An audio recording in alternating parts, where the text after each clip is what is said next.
Hi, this is Shelley. Thank you for joining us this week. To contact me for a private reading, go to angeliczodiac.com under the Readings tab. Hi friends, welcome back. We are going to do the third and final part to our 2025 astrology. This is going to be our segment on Aries and probably a bit of Pisces, but basically I'm going to explain all of the planets ingressing or moving into, transiting into Aries, and what that may mean for all of us as a collective and individuals based on influences in your chart. I will touch on the zodiac, on your sun sign / the position of all your other planets in passing, but it's not going to be every sign of the zodiac all laid out like the first video. So I just want to let you know that in advance, but we are going to get into about 5, maybe 6 charts today, and I'm going to make this a whiteboard event, which means I'm going to pop it up on this side of the screen. I will reduce to a little one, and you'll see the chart a little bit better. Okay, so here we have the first chart that we're going to go over, and it is the January 11th, 2025 chart for the nodes ingress into Virgo and Pisces. And you can see right here is 29 degrees, 59 minutes retrograde of the North Node in Pisces, and opposite exactly is the South Node, same degrees, only in Virgo. And that just shows the points in the chart where the nodes are, and ergo the sky, because I'm going to give you a real quick kind of a quick astrology lesson for a lot of you who look at astrology and think that maybe it's a little intense, intimidating because of all the numbers and the symbols. So you can see over here on the horizon, that is basically the horizon from Orlando, because this is an Orlando chart. And the center of the chart is representative of the Earth, the energy around the Earth, and then the planets in the sky from the perspective of Earth. So when you see a line through the middle, that is the horizon at the location the chart has been drawn for. The horizon for the moment of the ingress is 26 degrees Cancer over here on the left side, and that is the ascendant. The opposite side is the descendant. The midheaven is what basically amounts to the middle of the sky, which is Aries at 18 degrees, and the bottom, which is 18 degrees Libra. Always polarities, always opposites. The degrees are the same, 2644, 2644, and then 1816, 1816. So that shows you how the Earth is divided, or the sky around the Earth is divided. And then each one of these symbols represents a planet, or in this case, an asteroid over here on the bottom right. That is the asteroid for Juno.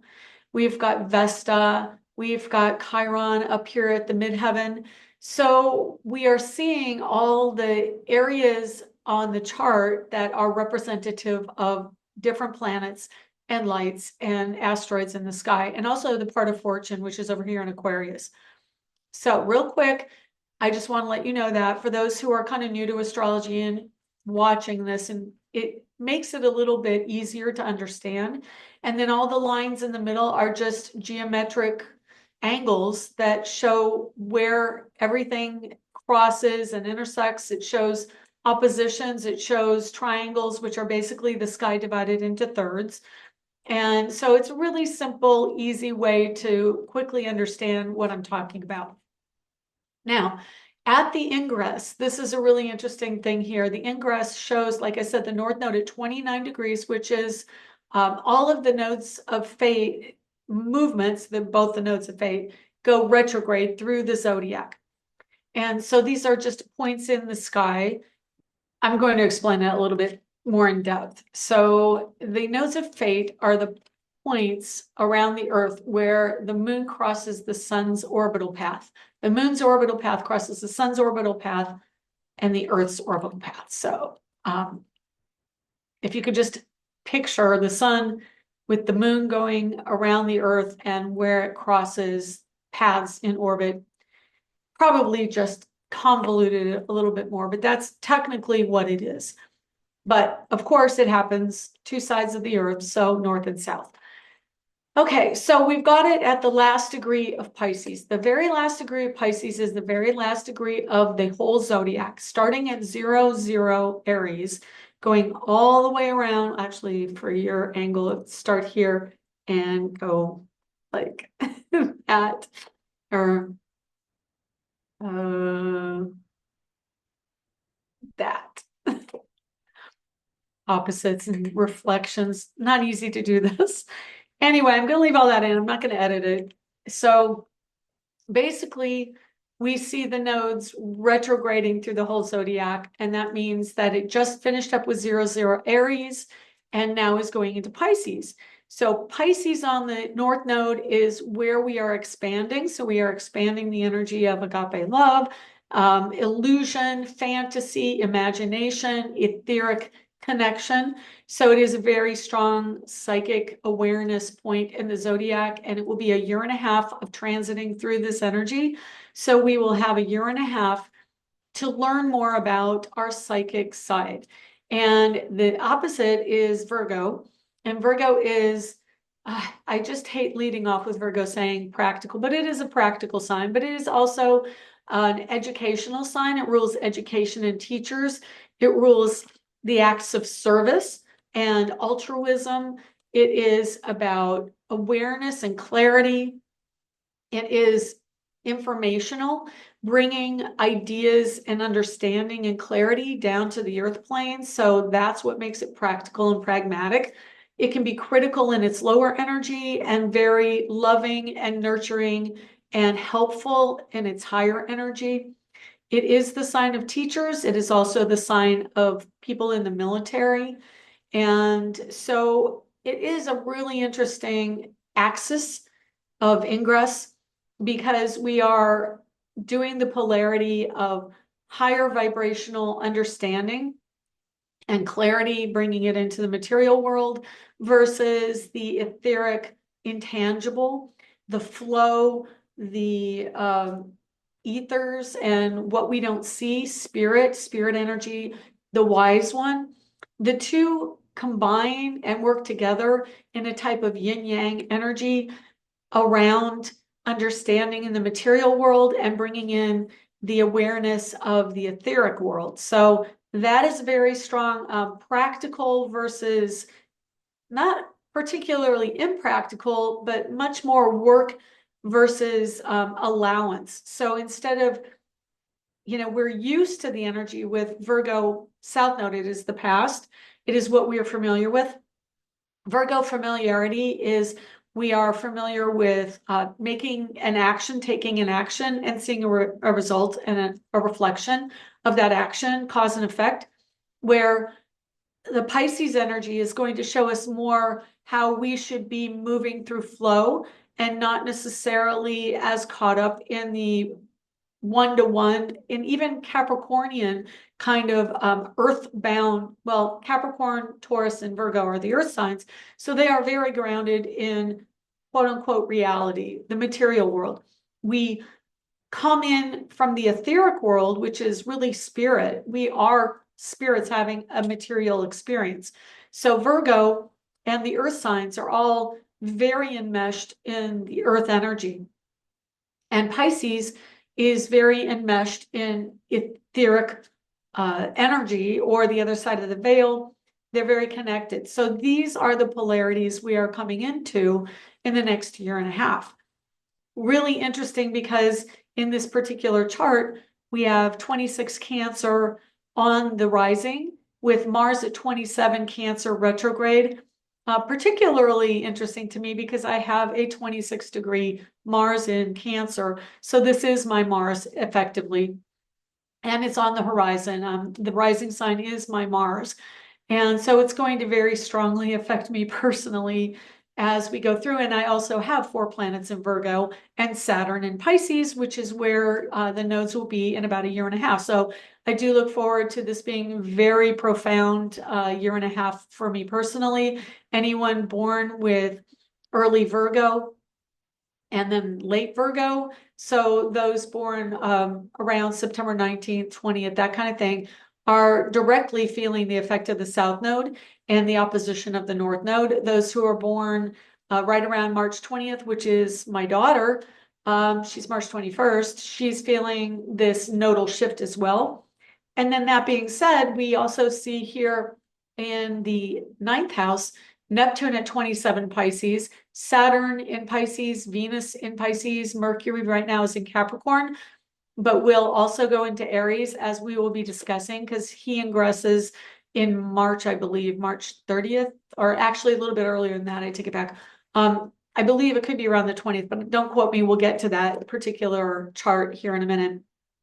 We've got Jupiter retrograde, Uranus retrograde, and then we have all these other planets and Mars, like I said, and all the others are going direct now. So we have Pluto in the seventh house. Because this is like a moment in time of the ingress, this is the influence around, what is the term? I'm trying to think of the term.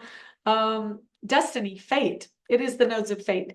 So this gives us a quintessential photograph of the sky at this moment of fate ingress. And that means that we are now going to be experiencing these energies kind of as thematic activities and events that will happen over the course of the next year and a half, as this is the birth of the ingress for this particular time and place.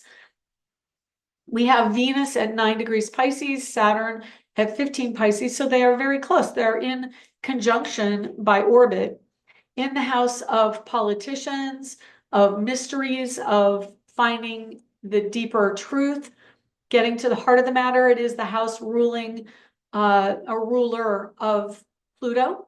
Pluto's down here in marriage and partner in Aquarius. So this is going to mean there's major changes around relationships.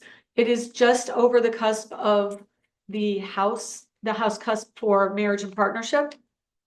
That Pluto just got out of Capricorn, which is enmeshed structure and stability. The sun, 21 degrees Capricorn in the house of work and career, showing physical, tangible, bricks and mortar business. And also this is the tangibility of the military, of service. It is also people who are helping, like in the fires. These would be the people who are taking action towards helping those who have experienced fires or any natural disasters. Mercury is there at 5 degrees. So we've got all of this energy, really. Pallas Athena at 16. Pallas Athena is the goddess warrior, along with Black Moon Lilith as a very strong female energy down here in home and family. Black Moon Lilith is also conjunct Vesta, which is home and hearth. And because Black Moon Lilith is just past home and hearth, it may mean there's going to be a deep psychological shift, which will lead to moving throughout the course of the next year and a half. This is a home, moving home. And then just over the cusp, because we have a 21-degree Scorpio cusp into romance, creativity, and children, out of the house of home and family, there could be a marriage coming in. It could relate to children, or there would be a shift around children due to marital status coming in for that shift. Because again, when something moves out of a house and just gets over the cusp to the next house, that is the culmination of the old story and the movement towards the new story. So Juno is the asteroid that represents Jupiter's partner, and it is the asteroid of marriage. So there may be a shift and change really strongly with the sun at the end degrees of the house of structure in Capricorn moving into Aquarius. Pluto just got out of the sixth house and is now moving into marriage in Aquarius, which is quick changes and shifts, new information coming in, and deep major life change around Pluto. So Aquarius is the unexpected change and clarity. Pluto is the major life change. And then you get up to Venus. Venus is in Pisces, conjunct Saturn. Again, Saturn is representative of Capricorn. It's interesting, as I'm doing this part of the reading, I feel very kind of lightheaded and deep, intense energy around stability, but also kind of, I feel the energy's coming in and it is disconcerting and a little bit dizzying. So you may feel out of sorts, and kind of honestly, the feel is a bit like going on a tilt-a-whirl that swirls you in a circle and then also goes around it in the orbit. So that's kind of how I feel a little bit right now with these energies. So I think we're going to feel a little off balance with what's coming in. And Mercury in Capricorn with the ingress wants to feel grounded. Our minds want to feel stability and know that things will be the way they've always been. But Pallas Athena, really right in between the energies. She's about 5 degrees away from the sun and 11 degrees away from Mercury. So she's really bringing energy and communication of the Mercury energy to the sun energy. So it's going to be pretty energized around what we're doing for stability and how we are moving towards the shift. Pluto at the beginning of the marriage house, again, like I said, is going to bring kind of destabilizing energy. And then Saturn, Venus conjunct up in the house of commitment. That is, again, the etheric kind of codependent energy, actually very codependent energy. Venus is desire. Saturn is the structure, but Saturn is also in Pisces, which means that the structure has to be around understanding the flow of something. And that isn't the strong suit of Saturn / Capricorn. It's very much what we've always seen, but this is more of the imagination. How do we visualize the ultimate dream of what we would like? So this is the beginning hint of some of the energy coming in around manifestation of our dreams and desires. Neptune, as we go further into the 9th house, Neptune's up here in the 9th house at late degrees Pisces. Of course, Neptune will be one of the planets moving into Aries this year. So it is the wrapping up of the old story, the old vision, and also Venus, Saturn, Neptune are about older women and the crone energy. It's not really one of my favorite words, but there you go. Crone is, I always envision, and I think most of us do, the kind of haggard old witch in Snow White giving her the apple. But the modern version of that is a mature older woman and someone who is coming into her own, especially with the Black Moon Lilith energy down at the bottom in Scorpio. She is very intense. I actually kind of like the imagery of the movie Tangled, since we're using Disney references.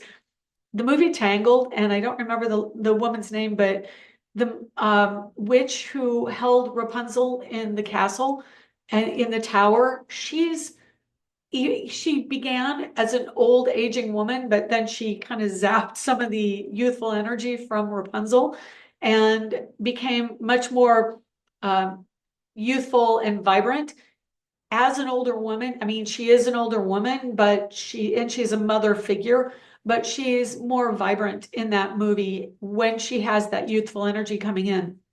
And that is going to be infused more in the energy we see this year, because we have Aries energy with all the planets, especially Neptune. Neptune is, again, going from the elderly, from the wise one.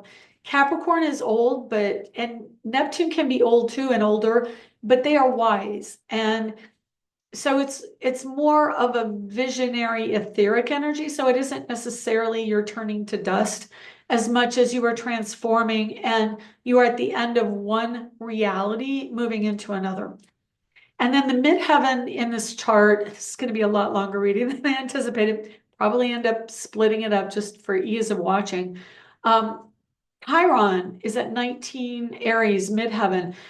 So this is interesting because I actually have a few people I know who were born in the early 70s, and that's when Chiron was in this position.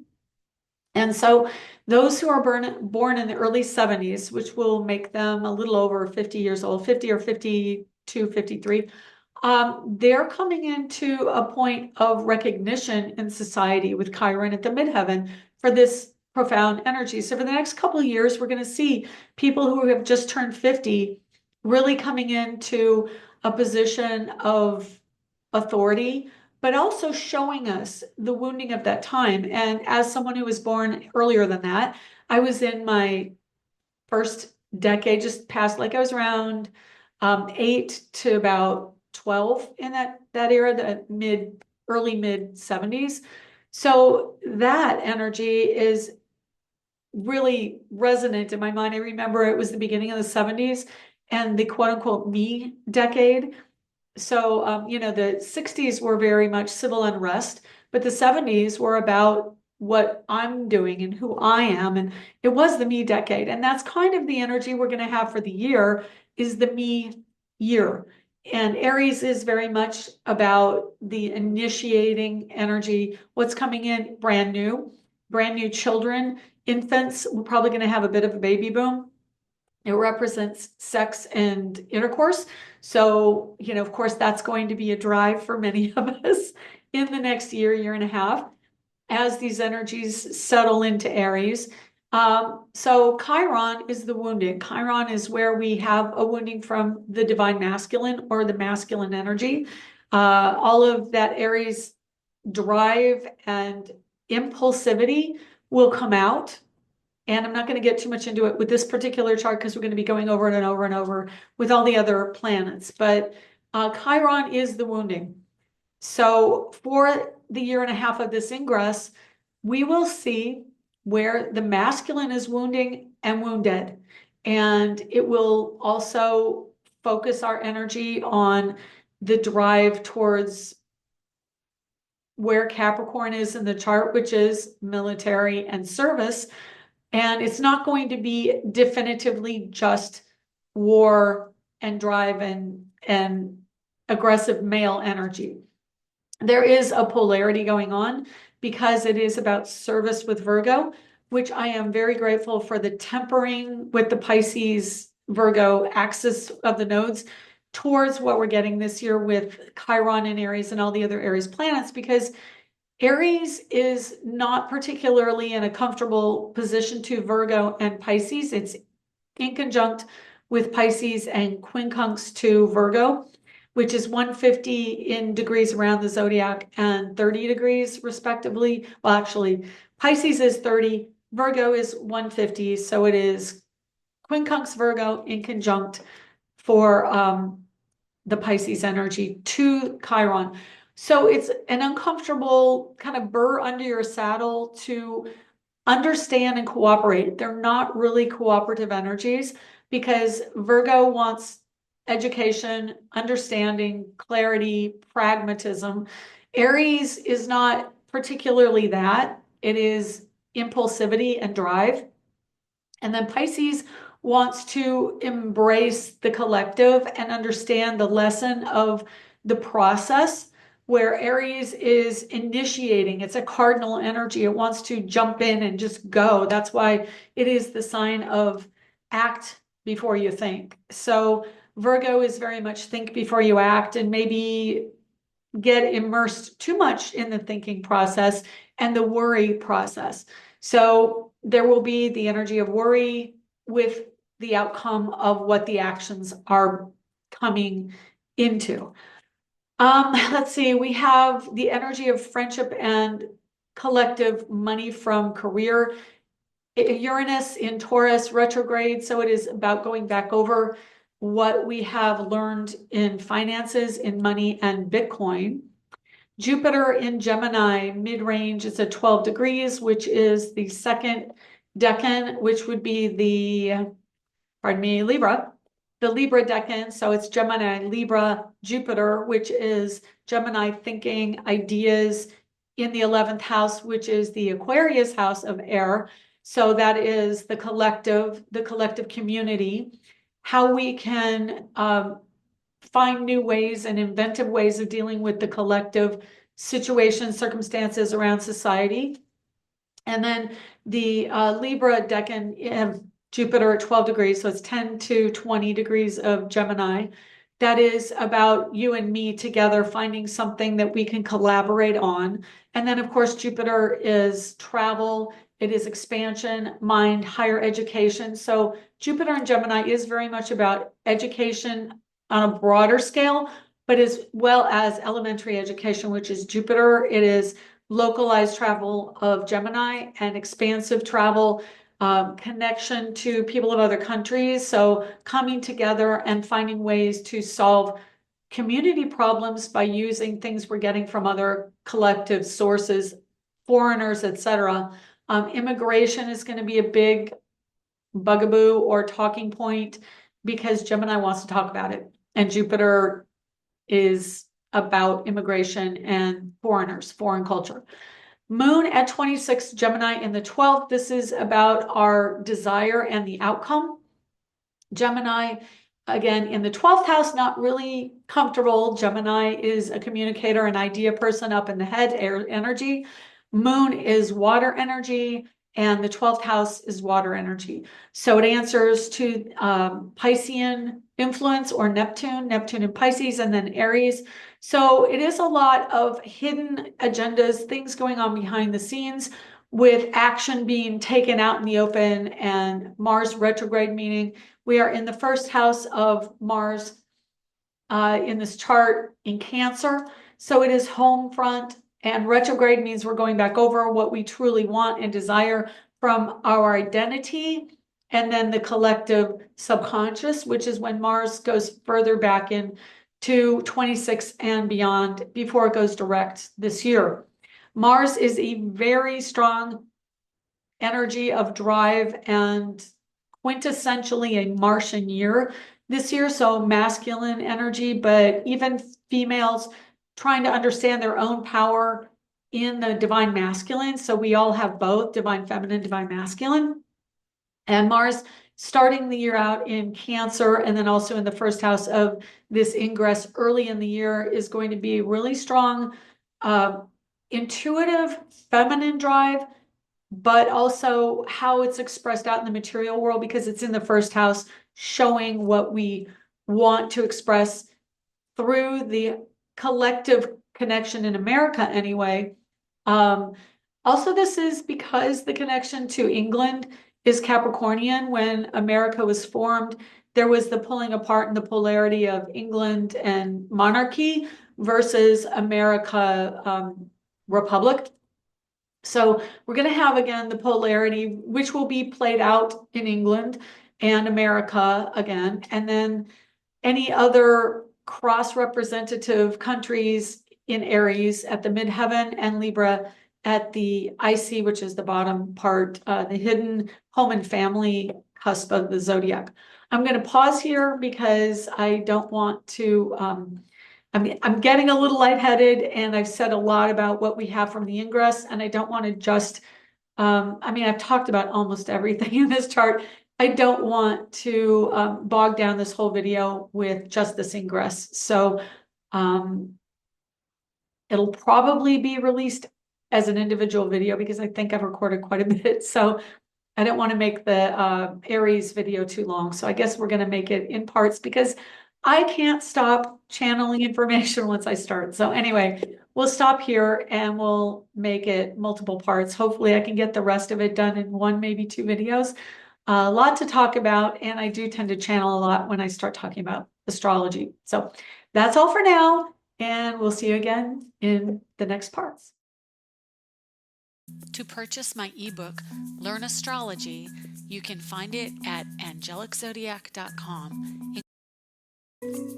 Background music was provided by Kevin MacLeod at incompetech.com. Be sure to check back next week and subscribe through iTunes at AstroEnergy Astrology Show.